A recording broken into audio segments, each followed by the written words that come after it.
I'm gonna put our names up there. Okay. All right, I think you're here.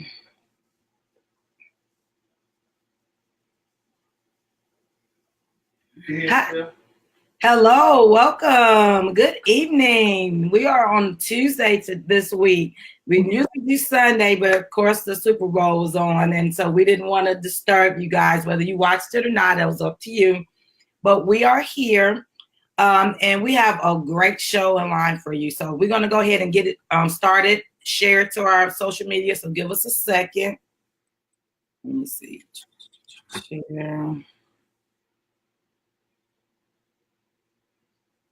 Okay, my watch party is about to begin.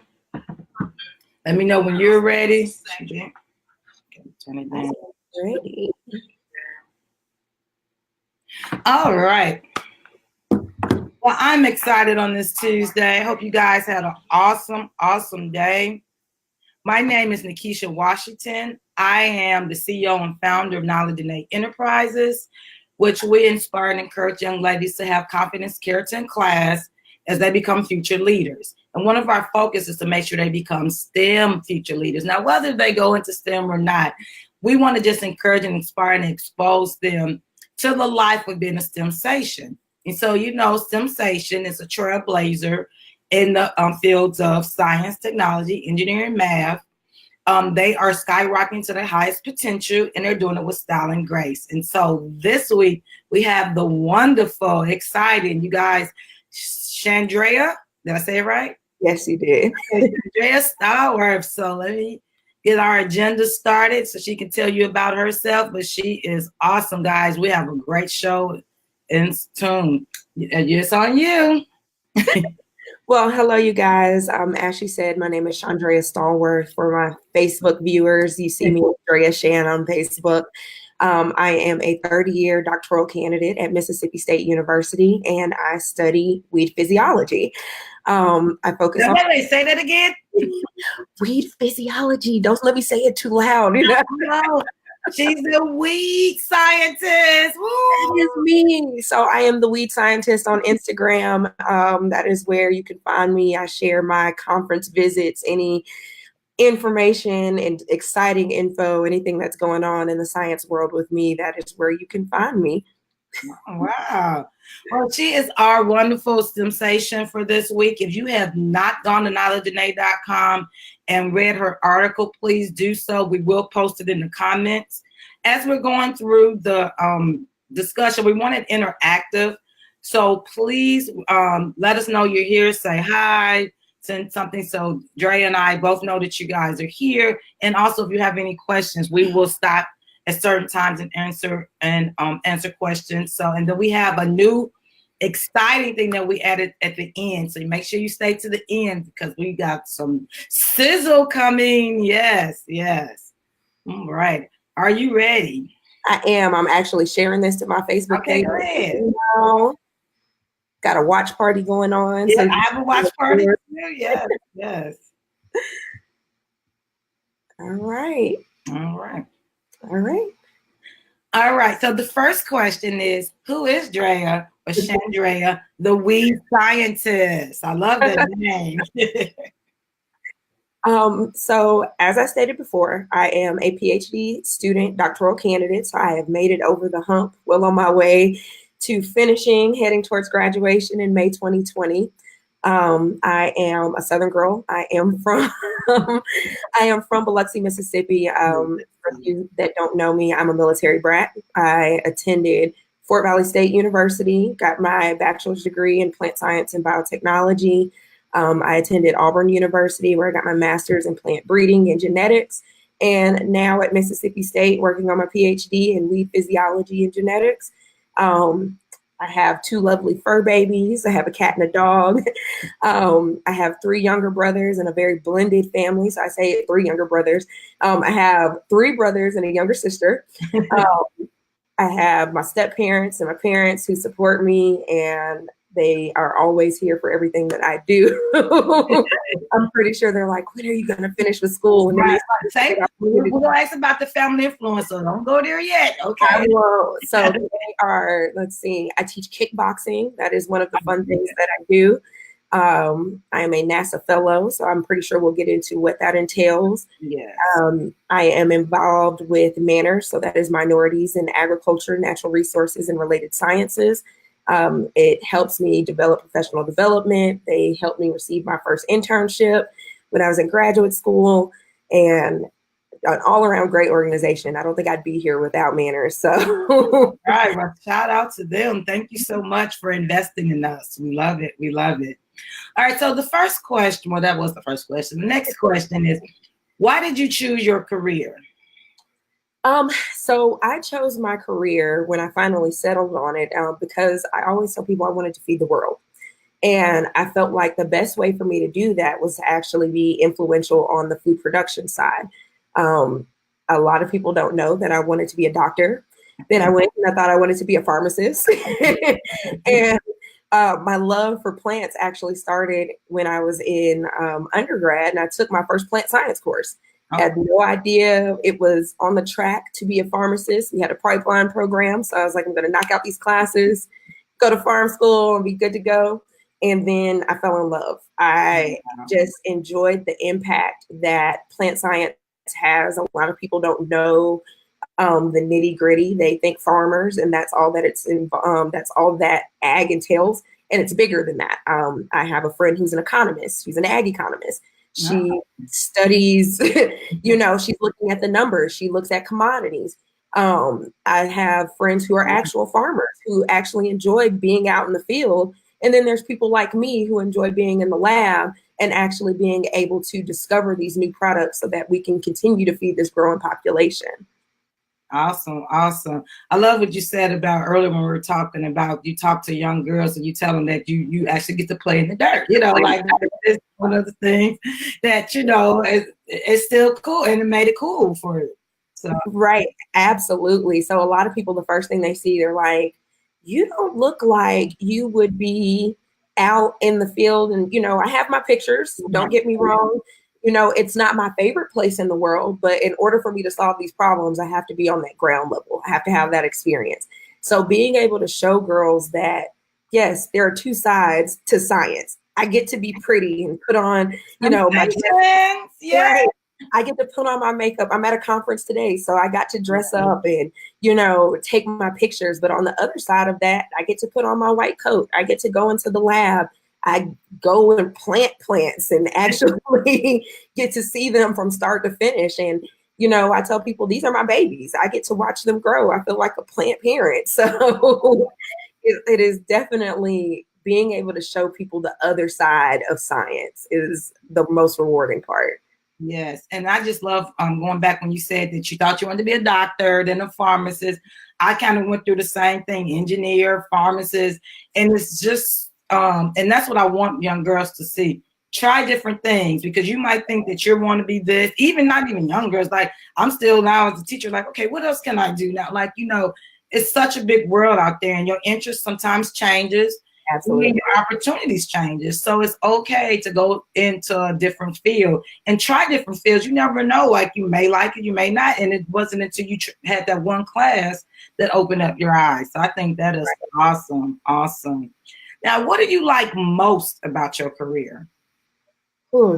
I like to travel. I would definitely say the best part, a lot of people think, it's all lab, all school, all the time. But being able to travel and educate the public and my peers about what it is that I'm doing, the conference that I'm at, it is the Southern Weed Science Society conference. My research, weed, I love that. The Southern Weed Science. But I'm here and my research is very different from a lot of the research that we see in this field. So being able to come and people are like, oh, wow. And I'm like, you're like in it. What is it that you love? I'm like, genetics. This is what I do. I spend a lot of time sitting at a computer. But in order to get to the point that you guys are at, you have to get the research from me. So let me educate you on what that research looks like before you even get it in your hand. So I've had conferences in Hawaii. I have Ooh. been all over, I've been all over the United States. Plant sciences. Yeah, I might have to take a look into that. Hawaii. Right. Yes. And it was all because, I mean, a lot of people don't know with a plant science degree, you can work for Homeland Security. Wow. You can actually, that is one of the first jobs that we got to tour when I was in school to show us, hey, it's not just farming. You can take this degree, and you have people who take Beyonce, for example. Mm-hmm. They go on these big tours, see, they have a ton of people with them. Do you think they're going through regular TSA? No.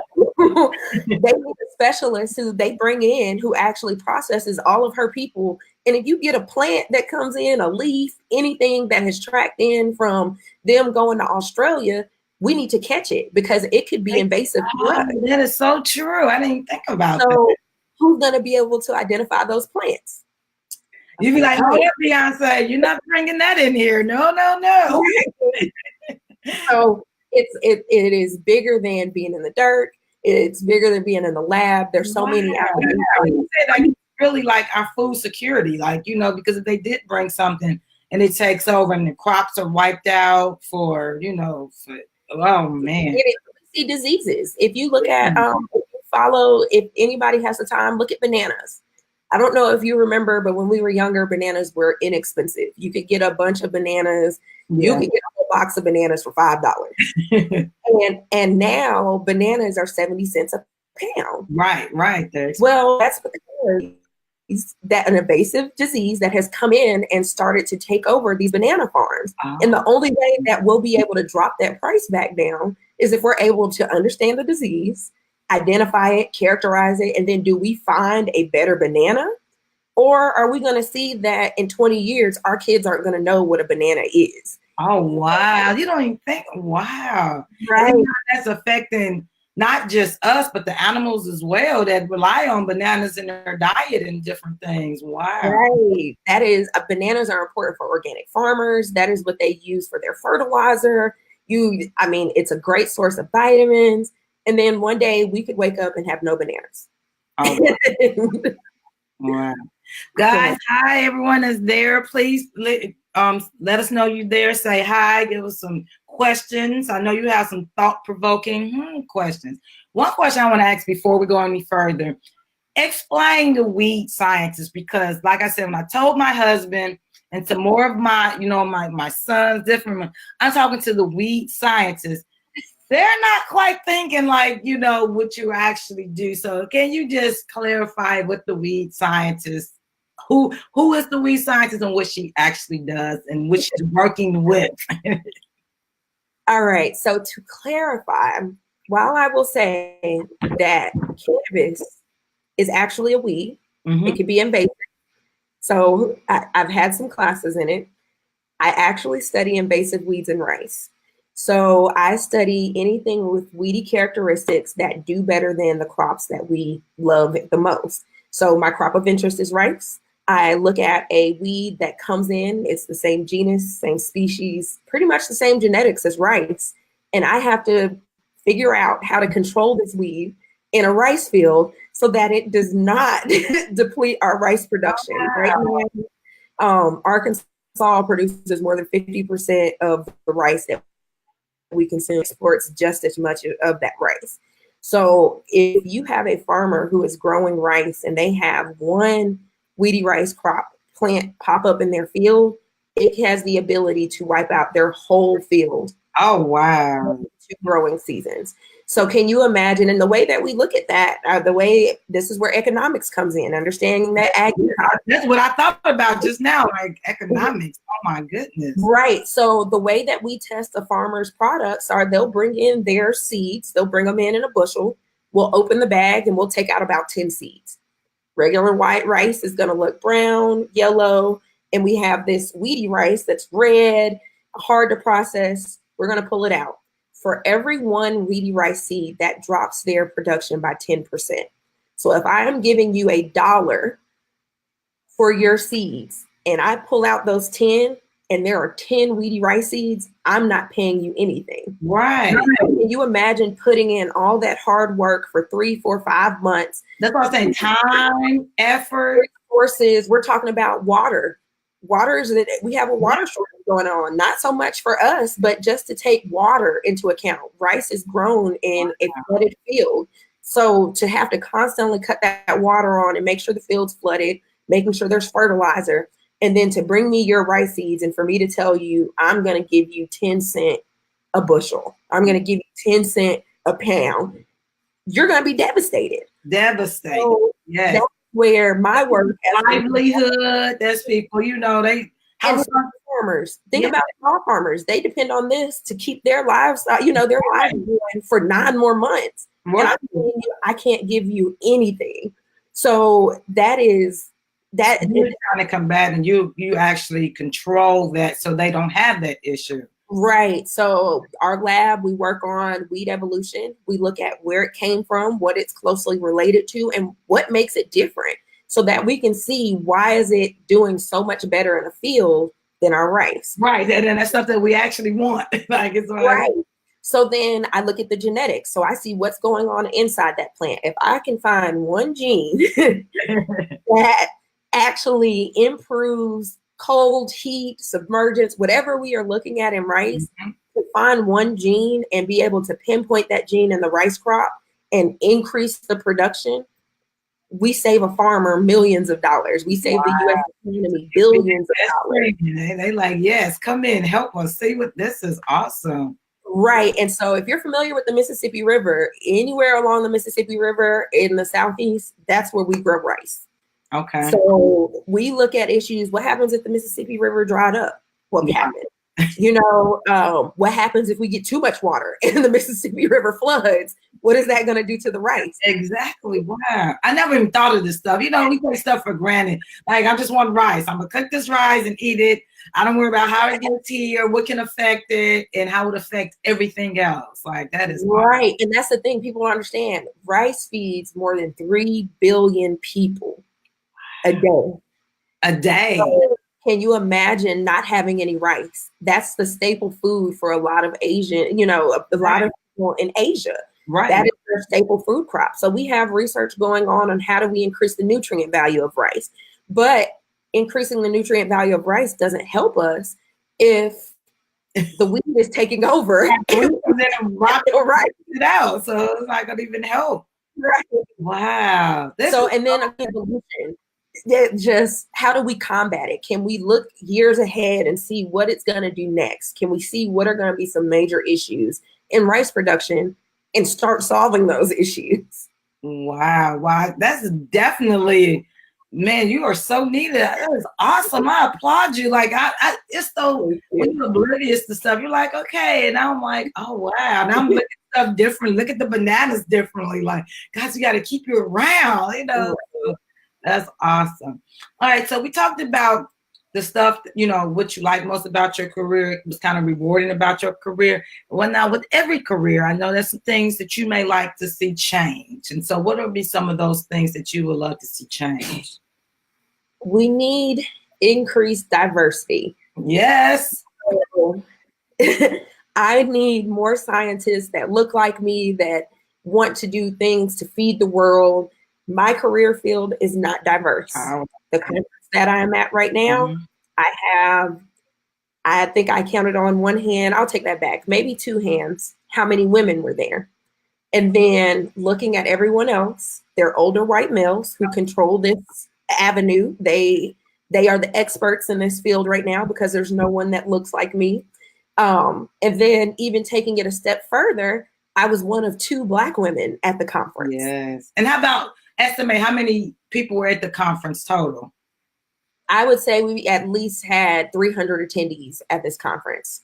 And sprinkled around. Wow. So to be one of few, it can be discouraging. I have a professor who, before I think in December, one of my colleagues left. He graduated, got a job working with UGA and Extension.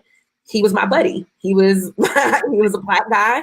He was actually complete on the opposite side of the hall. So we'd walk around. sit in each other's doors, talk for a minute, and then go on about our day. Right. He graduated, and then we had the government shutdown. A large amount of my floor is USDA. There are 3 Black women who work with USDA. So for the last 3 weeks, I was the only African American face, the only face on the floor. I actually, when the government shutdown was over and I saw these women, I was like, I'm so glad you guys are back. Yes. Like, and so we definitely praying that this doesn't happen again, because everyone needs their job. Everyone needs, and not even the job, what they do and what you do is so important to the livelihood of so many. Like, we don't have time to keep playing with that. Like, and stuff, like you just saying, one little thing can happen and it can set off a ripple effect. And so we definitely make sure. Looking at things like a lot of our research is funded by government agencies. So not being able to reach out to those government agencies when we have questions about the research. Like I said, a whole half of a hall was gone. Oh, wow. There are USDA partnerships. They work in breeding, and for 3 weeks, we're kind of sitting out in the wind. Like, I can't use their lab. I can't use their facilities because the government is so down. We definitely understand. And like I said, this is just a peek into those that don't know that they're affected by the government shutdown, but we are definitely affected by, you know, it's the things that we don't see or don't know about. And so I thank you for bringing that to the forefront and enlightening, because it's like, wow, like you just thinking, okay, you know, certain things, but that stuff is important. Like, that's our food. That's like what we're putting in our bodies. Like, that needs to be tested. And, you know, we need to make sure we're okay. So yes. So that is the one thing that I would love to change. Right. More women, more African American women. Yeah. And that's what I was going to ask you before we get into tips and advice, because we're talk about the fellow that you have with NASA, and then that's what kind of, you know, like, what are you doing to kind of encourage and help others to come into the career? Okay. So I am a NASA fellow. I'm sponsored through the Mississippi Space Grant, and it's funded by NASA. And what that actually does is it assists students with K through, encourage children to stay involved in the STEM fields. So through this fellowship, while they not only assist me with my research, they actually encourage me to go into the classroom and pull these. I get to pick my population. I get to pick what school.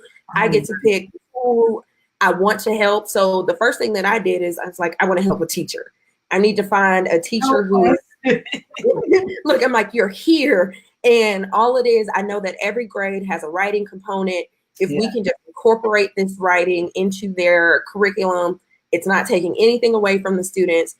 They are able to. So what my program does is we recruit 9 through 12 graders to come and write and address a issue with food insecurity.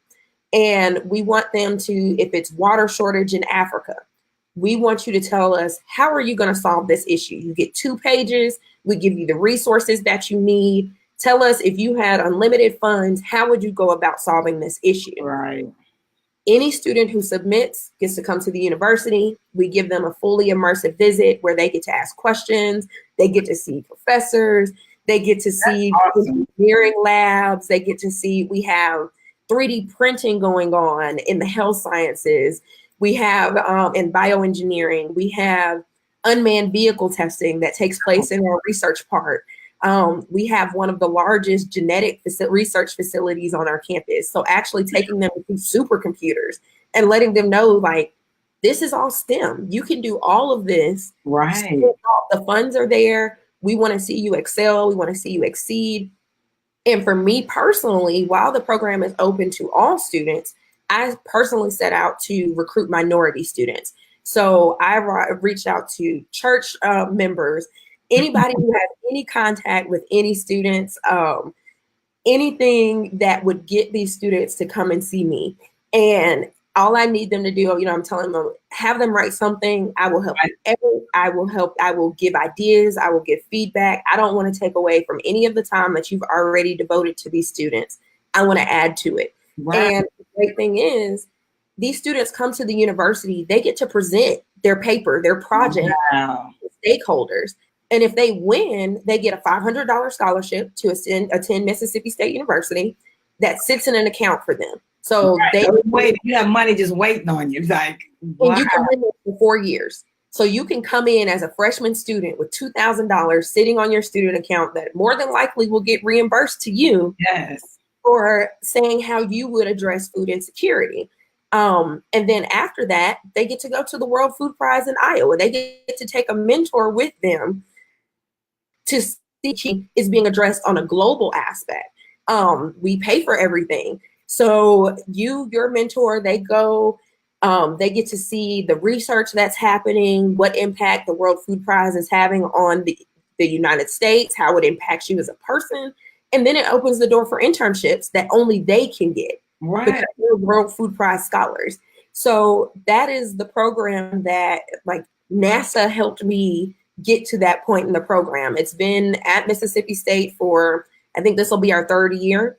And I came in and hit the ground running. I was like, I want us to have 20 students. Great. I think we had between 10 and 13 the previous year, less than that the first year. So I was like, I want to get us to 20 students. And I just want to grow it from there. If we find a way that works, if we're going to churches and putting it in the announcements. How can people contact? Can people contact you and definitely like go directly to you, whether they go to that school or not? Can they contact you or? Yeah. So as long as they're in the state of Mississippi, they can send me an email. I am sds583@msstate.edu. I can send the information out. And the great thing about it is, even if you're not at Mississippi State, you can look at different schools because this is supposed to be established in every state within the United States. Oh, wow. So we want to bring these students together from every state so that they can meet in Iowa and talk about food insecurity. Right. And how they want to solve these issues. So you send me the email, contact me, find me on Facebook. Email in the comments before we, log off. But that's awesome. Definitely. So that way, I want as many people to take advantage of this as possible because that's how we increase diversity. We get the students involved. We show them that we're there to help them. Exposure. Yes. Talking about that. And it's so funny because I'm actually teaching genetics this week. And the last couple of weeks. And they always like, we got to know this, and they're 7th graders. And I'm like, I love the real life application. Like, okay, you need the basis, but to see like, this is why. Because if we don't have any rice, we can't, so then they're like, oh, so when you said the genetics research, I'm just thinking about my students who like, we got to know this, and now I could go in there like, hey, did you know such and such? And this is the reason why, like, it's more than just how they divide. It's just like, so. Right. Shameless plug. If you're teaching genetics as an educator, you can go to 23andMe and they will send you kits to be able to teach genetics in the classroom. So if you Google 23andMe for educators, they send you to a completely different site. The only thing is you have to have a .edu email address to be able to access it. They give you a discounted rate on those. Wow. You're able to take it. So you can take one of the ancestry tests and then you can use it. They give you these resources to teach students genetics through their results. So being able to see, not only this is where you come from, but this is how we pulled that information. They break it down and show you your chromosomes and how much. That would be awesome. So definitely look into that. And, I'm pretty sure if there's no funding within the school, they have some grants out there that will definitely get you some kits to be able to interact with your students. Right. Because I'm a new teacher, so of course I have no equipment, nothing. So I'm like yarn. I'm cutting yarn. Now, this is what a chromosome looks like. So just thinking we can actually see it. Oh my God, that would be awesome. Yes. So definitely look at that. Make sure you contact me. Stay in contact. Definitely. Yeah. I may be able to help on that side. Right. Like I said, I definitely want to have you at the STEMsation Summit that's coming up in October. So we're going to give details a little bit later. But definitely, I think you would be awesome. Before we move on, Sierra, Sierra, she said, yes, Drea, yes, girl, yes. So, Sierra. I was looking at my phone because it looked like we had got paused, like something was going on with the filming, but I think it started back. So, because with the reception and stuff. So, gotcha. You kind of talked about this. Before we get tips and advice, how have you come back the stigma of being a woman of color in STEM? And you talked about, just even with the program, but even just like you're in this conference and it's 300 and most of them white males. how do you hold your head high? How do you like make a presence in that room to let them know I'm here, I'm supposed to be here? Like, how do you and then deal with them on a daily basis on your office, on your floor? How do you deal with that? So I have to remain professional. That is, I can't come in and finger snapping and head bobbing. I have to show them that I deserve to be here. So the first step to that is letting them hear me speak, because then they're like, oh wait, I wasn't expecting that. And oh, she knows what she's talking about, and she's speaking. Right. And then remembering what my parents taught me. Everybody, I don't care. As long as you're not my peer, you are yes, ma'am, no, ma'am, yes, sir, no, sir. Always with a smile on my face. I really do the best that I can to make sure my personal life remains my personal life. So when I'm at work, if it's not something you can text me, if you need to talk to me, I'm usually going to tell you to hold on so that I can go outside, down the ramps. You don't want them to hear like, girl, what happened now? What's she doing? Like, you got to. Right. But even recently we had an issue where we're interviewing for a new department head. And I went to one of the seminars, they treated the graduate students to lunch. And I asked the interviewee, I said, well, what do you plan to do to address diversity within our department? And that professor is very spontaneous. He is very blunt. He and I have had numerous conversations, and the first thing that he told people, now mind you, we're sitting in a room full of, I'm the only minority student, so asking that question, kind of, they're like, what's going to happen here? The first thing that he said is that we need to acknowledge that agronomy evolved from slavery. And the quicker that we accept that, the faster that we can move forward. He said, we have to stop acting like agronomy just disappeared out of nowhere. You're going to have minority students that come in like me. I make it a choice. I don't work with cotton. I told my boss, I will work with whatever crop you want me to. I will do corn. Good for you, especially in Black History Month. That's kind of, right. I told him, coming in, we do work, our lab works with cotton. I understand that what cotton is not what it was 400 years ago, but having to educate my boss and let him know, like, there's a negative connotation associated with this. And I can't be the one African-American student out here, helping you guys pick cotton. It's just not going to happen.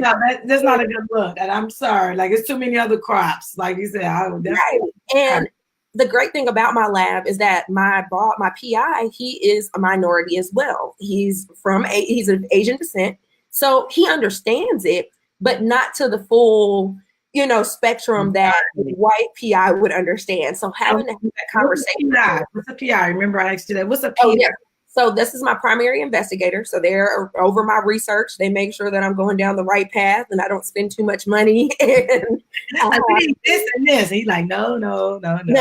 Look, sometimes my ideas get big. I'll say, I want to do this and I want to do this and that and that. And he'll look at me and say, well, you're a new scientist, so let's talk about this. Okay. How much is it going to cost me? Right. So he's like, Shandrea, I want you to be the best, brightest scientific mind out there, but I need you to understand there are some limits. So he is responsible for making sure that if I want to go into academia, I have all the tools and skills that I need to excel.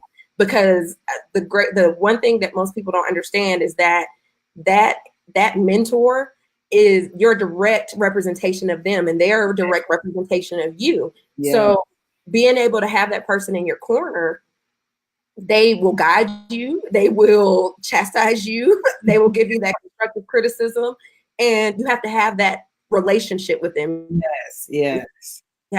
And he understands it. So, being a woman of color, he knows that the professors will come and they'll say, are you okay? Is everything all right? That one professor that, made the statement about agronomy evolving from slavery, he actually stopped by and he said, I know it gets kind of lonely. I said, yeah, it does get lonely.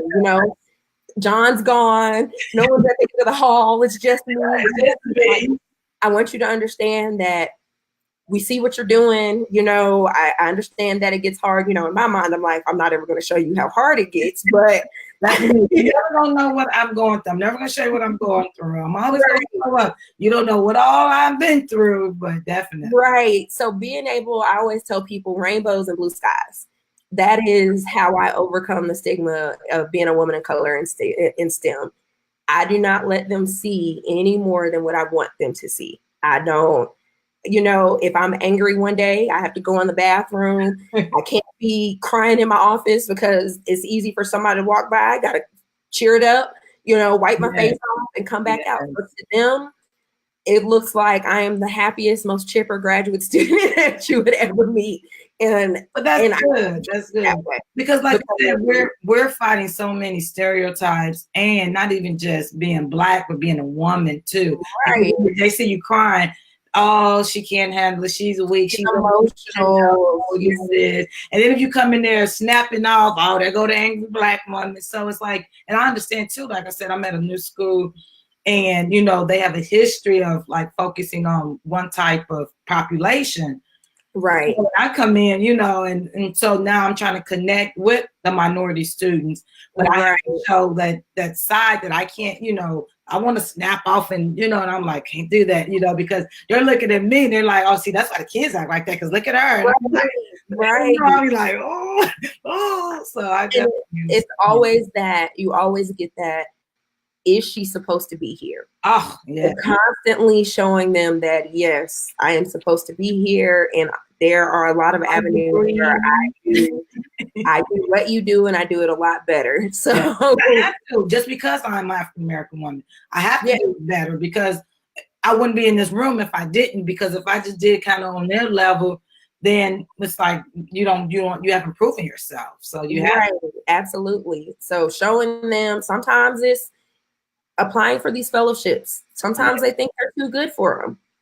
I'm not too good for anything. Anytime I get an accomplishment, anytime I excel, they print an article. I'm like, hey, this is me. Can you share this to the College of Ag page? Hey, I did this. Hey, I'm here. I make sure that my department sees me. I read the other article that someone did about you on your page. I went to your Facebook page and I saw it. I was like, oh, look at her. She got articles everywhere. But she's awesome.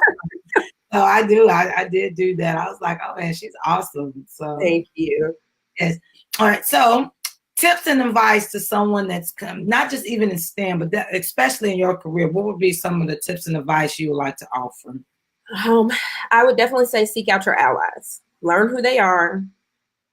Sometimes you have to find them. There are people who want to be an ally and they don't know how to be an ally. And you have to be able to show them that I see what you're doing and I appreciate what you're doing, and I need you on my team. I need you by my side. I need you, like, nothing is too small. Apply for everything. Even if somebody says you're not going to get that, it doesn't matter. Apply. Even if the little voice in your head tells you that you're not going to get it, apply, because that is exactly what happened with me with NASA. I was scared. I'm like, this the first thing you see when they send out the solicitation, NASA. Right. I was like, NASA, oh, she big time. Yes. I do not qualify. There is not anything. NASA is in space. They don't want to know anything about what I'm doing. And then I started doing my research. Yes. First and foremost, I needed to learn to read, because this specific fellowship, they were recruiting minorities in any aspect of it. You could be a minority because there are only 3 people studying what you're studying. Yeah. You could be a minority because you are missing a pinky finger, and you are still getting it done because you are missing that finger and you are not letting it hold you down. So finding out what applies to a minority and then going after it. I learned, before even applying for the fellowship, like I said, I thought NASA was just all about space. Right. But then you think about all the experiments they do while they're in space, it helps us around. So definitely. And that's what I did. I reached out to colleagues. I ran into someone who was talking about growing tomatoes in space. They grow tiny tomatoes in space. And that was the first light bulb that went off. I was like, if they're growing tomatoes in space, they can grow rice in space. They can grow rice, yeah. So when I wrote up my grant application, it was all applications for the space station. You're going to have people living here. They live here for extended periods of time. It's expensive to get them resources. Yes. How do we grow plants that use the least amount of resources but give you a good return? Right. we can't send them to space with a ton of seeds. Seeds have an expiration date. Yeah. So how do we teach them to grow their own while on a space station? Tying that all in, here I am. They clearly they saw that vision, but if I hadn't have applied for that fellowship, I wouldn't have known how to apply those, those aspects. I wouldn't have known that NASA is doing all of this in space. So going after everything, don't let anybody tell me no. Yeah. You need more than one mentor. You need a business mentor. You need a professional mentor. You need somebody who might be the highest level up that is like they have the I don't care attitude. You need that person. Yeah. They can show you how you get to that point and say, I don't care. Like, somebody who understands you. And a lot of people have problems saying no. Mm-hmm. You need somebody to teach you how to say no. Right. And and the best place for that, those sounding boards, being able to talk to a team of people and get a number of feedback. It's not just your friends and your family. These are people who are excelling in the professional world. Yeah. And a lot of them want to help. You just have to give them the chance to do so. Yes. And you can't run from people who tell you that wasn't right. A lot of people look for mentors who are going to tell them you're right all the time. Right. That's not a good mentor team. That is not a good mentor. That's not going to build you. That's not going to grow you. You need someone that's going to actually hold you accountable and let you know what you're doing is wrong. And I know I used to shy away. I don't like to hear I'm doing it wrong. I think I'm doing, and I have to take it, even from my husband. I'd be like, oh, he always on me. And I'm like, but, he wants me to be the best. And so it's always hardest to get it from the people that you love. So like you said, but that's the ones that know you the best. And they know what you're capable of. So they're going to hold your feet to the fire. So that's right. They're not going to let you slack. If they let you slack, that might not be the person that needs to be on your team. I make sure I connect with higher ups. I'm connecting. I am connected to the dean of the graduate school. These are people who are going to fight my battles for me when it goes beyond what I can do. Yeah. And having those people there in my corner, sometimes I do need to go and just vent and know that they're not going to look at me any differently. Right. And listen, I know it's hard. It is always going to be hard. You knew exactly what you were doing when you came here. You're not new to this. Yeah. So suck it up and keep it moving. Especially if you're going in the field, like you said, we're not represented. And right. You're a trailblazer. Like I said, you're a STEMsation. You're a trailblazer. And so you have to be, sometimes being the first is not always easy. And right. You have to open those doors for others behind you and just know that what you're doing is very important. It is not just about you. It's about the legacy you leave and the people that you're bringing forth with you. So that's awesome. Absolutely. So don't shy away from being first. It's no. hard, but there's some notoriety that comes with being the first. People, it feels good to walk into a room and people know, I know who that is. I saw it somewhere. I might not know exactly who, but I saw that picture. Yes. And if I shy away from those opportunities, no one would know who I am. I am one in a sea of thousands. So I have to stand out, and it's not for the faint of heart. You can go to the department and be, you can go and be pre-med, and you'll wait to shine until you get out of, your undergraduate program, and you'll try to find another program to get you there. But this isn't, going into a field where we are underrepresented. You have to have a different mentality. Some people see it, they might characterize you as a hard individual, and it's hard to switch it off and on. Yeah. Because you have to be this, like, nothing bothers me, nobody. And, I've had friends tell me, hey, Drea, it's okay. You don't have to be that person right now. You can calm down. And, it's like, you're right. I'm sorry. Right. And it's okay. And that's when you have a good team that they know that and they can support you in those ways. Right. All right, so what is Drea's future goals? Like, I know what you're doing, but what do you see yourself? What's your future goals? So I would absolutely love to have my own research facility. So I'd like to have a biotechnology company where I am the head researcher. I get to outline, define what those research projects look like, being able to be a leader. So building a team of researchers who see that same dream.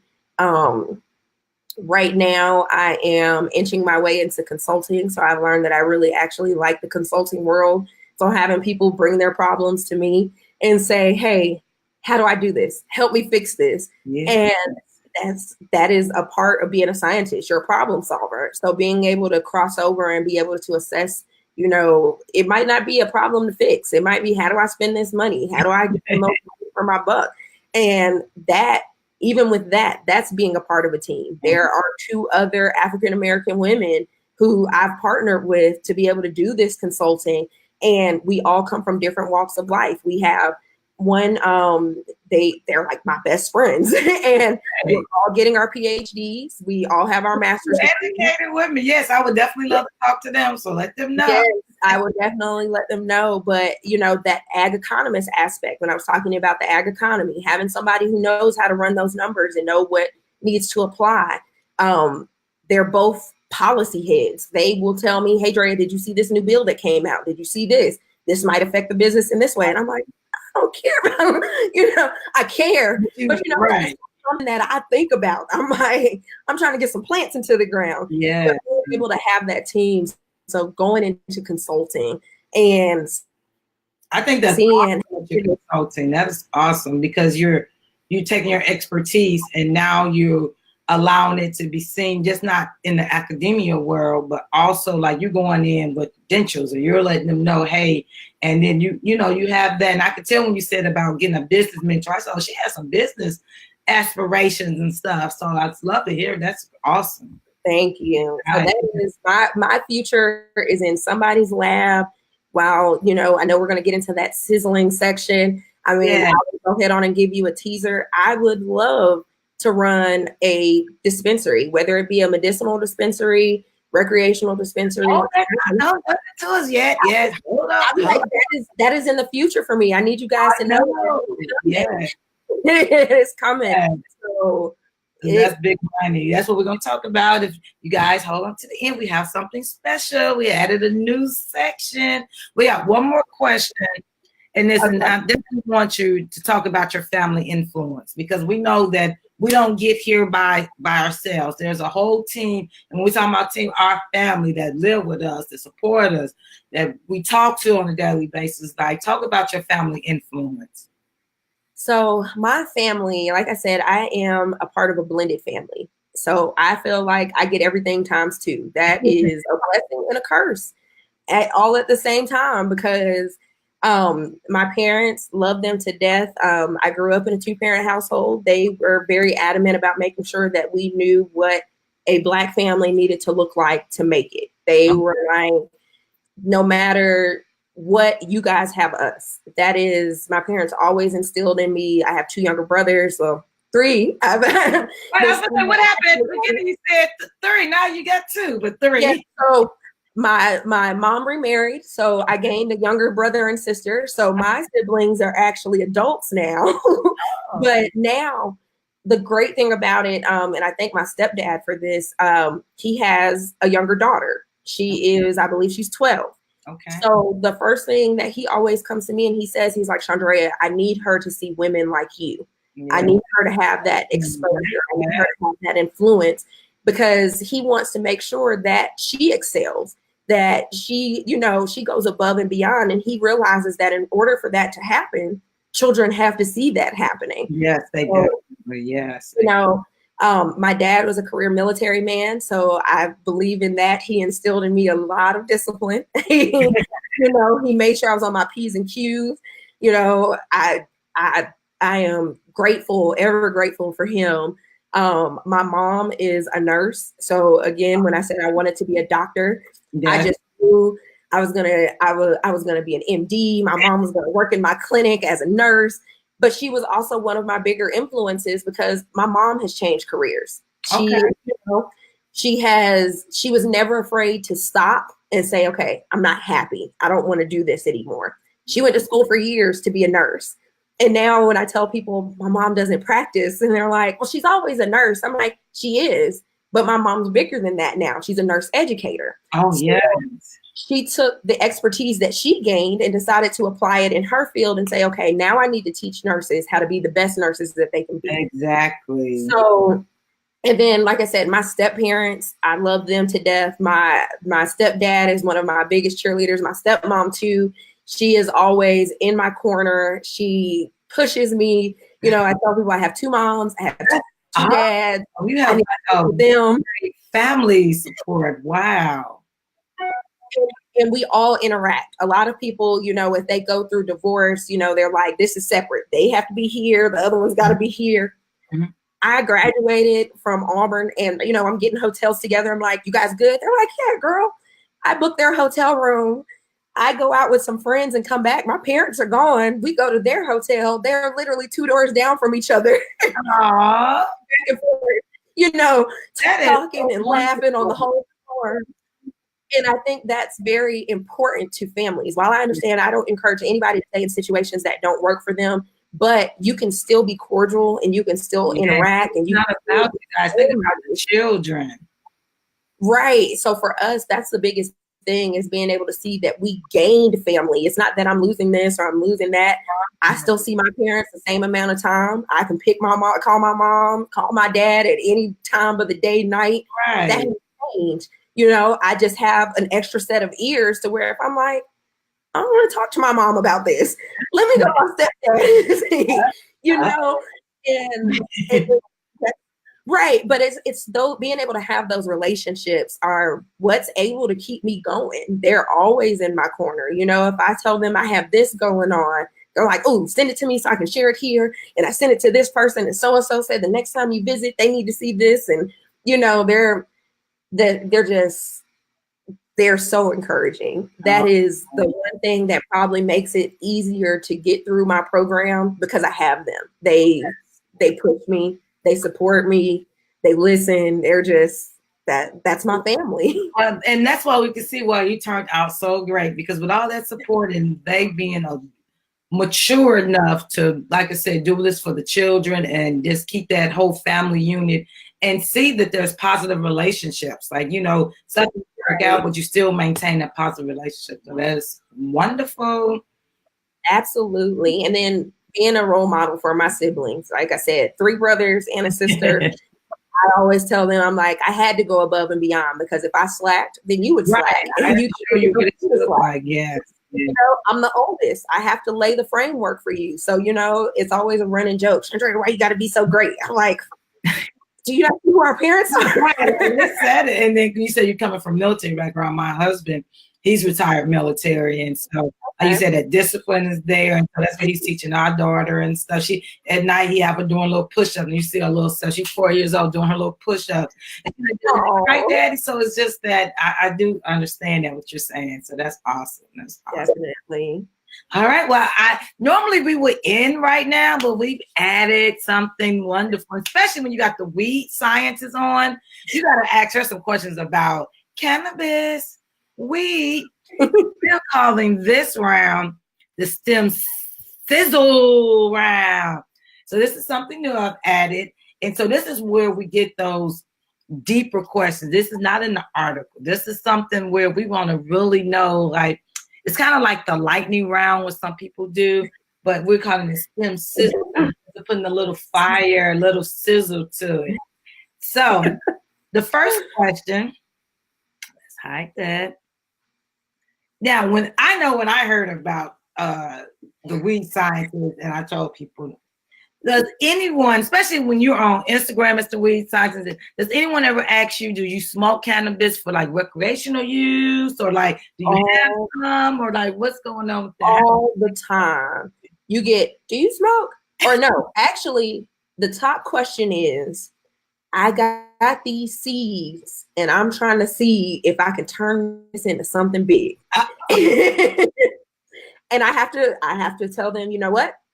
Reach out to my consulting business, Be Blunt Consulting. We can help you go from there. I like that. Be Blunt.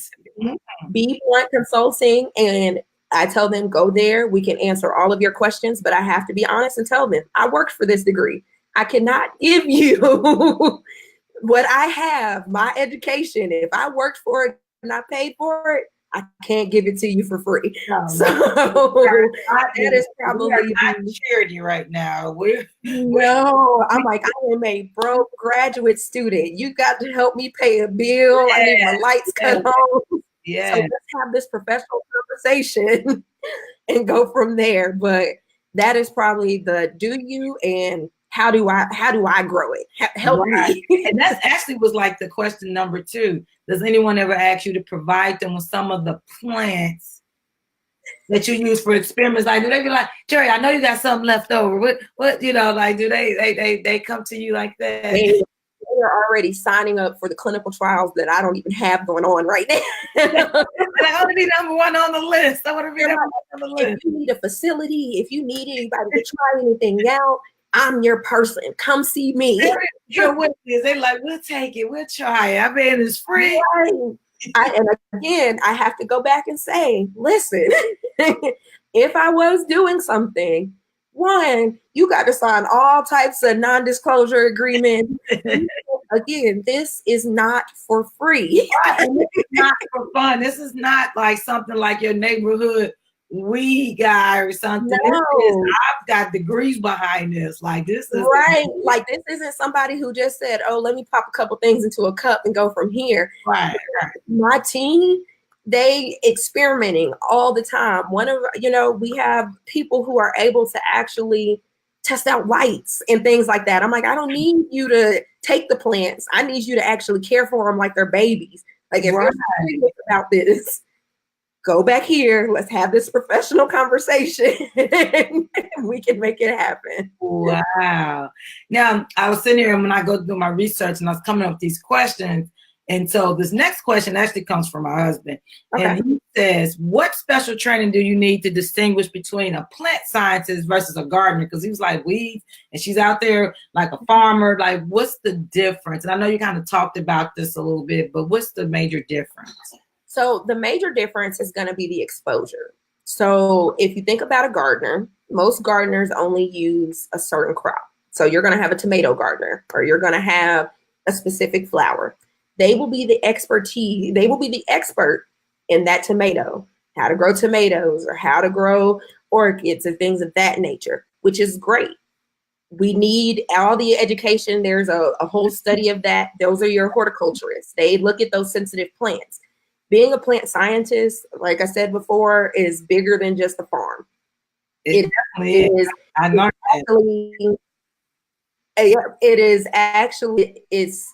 we plant plants. We kill a lot of plants. We see a lot of plants come back from the dead, and we have to be able to dissect what is going on with that plant. So with a gardener, it's something they might see and they'll say, "Oh, that's just normal for the plant." For us, we might say it looks like it's normal, but that's not something that's supposed to happen. Right. It's choking your plant. Like, you don't realize this. Like, it's killing right. It. Or we get some gardeners who want to travel. They go abroad. They see this amazing flower that they love, and they think that they can just bring it back and plant it into their garden. You cannot. Wow. Use a real health doctors that will tell you, is this invasive? Is this something that is it present here in the United States already? If it's not present here, you're not planting it. Oh, no, we can't. A lot of times being a plant scientist, we're able to be the expert. So we get emails all the time. I saw this white dust growing on the side of my tree. I have no idea what it is. A gardener might have the experience and say, oh yeah, I noticed that too. They might not know exactly what it is, but they might have a home remedy to cure it. But as a plant scientist, we need to make sure that it's not anything that's going to spread to other trees. Right. And it's something that what you're applying, is it just a quick fix? Is it going to pop up again? Is it going to injure something else that it's around? So we have to know not only the crop that we're focused on, but what's going on outside of that crop as well. Wow. All right. Now, these last 2 questions. It has to do with marijuana, Mary Jane, cannabis, however you want to call it. Due to the legalization of marijuana, how does this affect the trajectory of your career and also your business? Because I didn't know about the Be Blunt. So, So right now, for my career, I don't see it impacting my career directly because I mean, if you've done your research and anybody knows that you need to get with big companies. So we are trying to position ourselves to where we can consult for these big companies who are going to want to take over the land and want to be able to grow these acres on acres of marijuana. They're going to make my career blow up. blow up. They are literally going to, send us over the top. But even with my business partners, we discussed the fact that our biggest foot in the door is going to be medicinal use. We've kind of gone past the recreational while we pay attention to it becoming legal in certain states. We know that big pharmaceutical companies are going to be the ones that come in and think they're saving grace, and that's who they're going to pay all the money. The history. To be able to create these medications, these pills, these drops, everything like that. They're going to need somebody to grow those plants. So we're like, if we, right now we help people. If you want to grow for recreational use, we will help you grow for recreational use. But the biggest thing is helping you secure those grants, the paperwork that you need to be able to be considered a medicinal farm. What are the statistics? What are the makeups of plants for them to be able to be considered medicinal? That's where we see our business growing and where we see it going, because people don't know. People are so uneducated. So that's one of the platforms for Be Blunt Consulting, being able to show people like there's a difference between hemp and cannabis and what their different uses are and what separates a medicinal plant from a recreational plant. They're all different ratios. You're seeing health companies pop up where they're telling you, we want to show you how to tolerate your THC and your CBD. You need to be able to put things together in this nature. So I see with the legalization of marijuana, I see my pockets getting bigger. Right. Right. But I also seeing an opportunity to be able to educate the masses. So that is, like I said, that is one of the main points of Be Blunt Consulting, to be able to educate, to be able to show people you can do this, but there are right ways and there are wrong ways to do it. And we want you to do it the right way because there are not a lot of us doing it in the first place. Exactly. So our biggest focus is on Black farmers. We want to increase the number of Black farmers. We want to show them how to be efficient. It's bigger than just cannabis and hemp. If you have a farm, how do we increase your productivity? That's the trajectory. We're going to have to be able to show people how to be smarter with their money. Wow, that's awesome.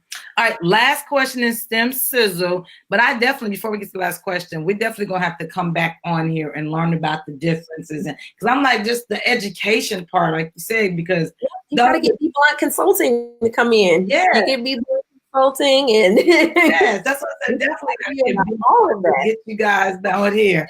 Okay, last question. All right. So should we be investing in cannabis stock and what are the projections? You definitely should be investing in cannabis stock. So that is one of the things that Be Blunt Consulting does assist with. So helping you go in the right direction of being able to invest in these stocks, showing you, again, the education piece. So how to follow these stocks, how to look at those trends. Again, the economist aspect of it, being able to look and see how these numbers move, and you have to read. That's one of the things. One of my business partners, she is a beast at it. You tell her you want to invest $1,000, she will put you a whole plan together and tell you where that $1,000 needs to go. You guys got a whole little wraparound system. You guys are gonna, man. Absolutely. We said we didn't want to have to outsource to anybody. So being able right now we focus on Canadian companies. Okay. Because they have already legalized marijuana. And then we show people how to be able to take their American dollars, invest in these Canadian companies, and watch it grow.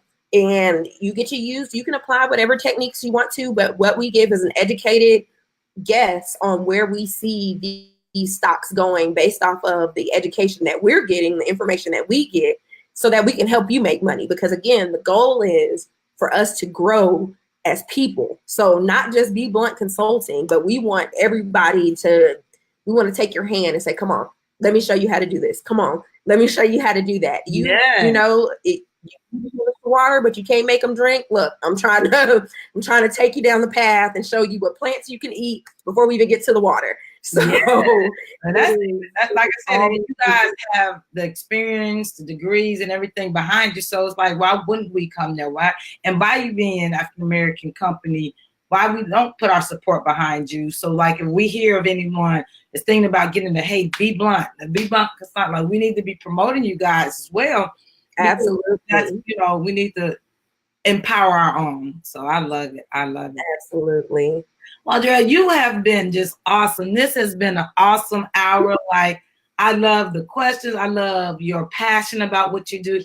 I love the enlightenment that I know I feel just by just even knowing about plant science and, being a teacher teaching genetics. I'm like, wow, I didn't even know that it can go as deep as you're doing. And plus your consulting business. NASA fellow. Like, I just love everything about it. So I definitely know we'll be back in touch and getting back on here and just because you have so much, we can't even just get it all in an hour. Like we gotta, you can just educate us on so many things. We're gonna have to do a webinar or something. We'll break down and have people with their notepads like taking notes. Look, free 1 hour course.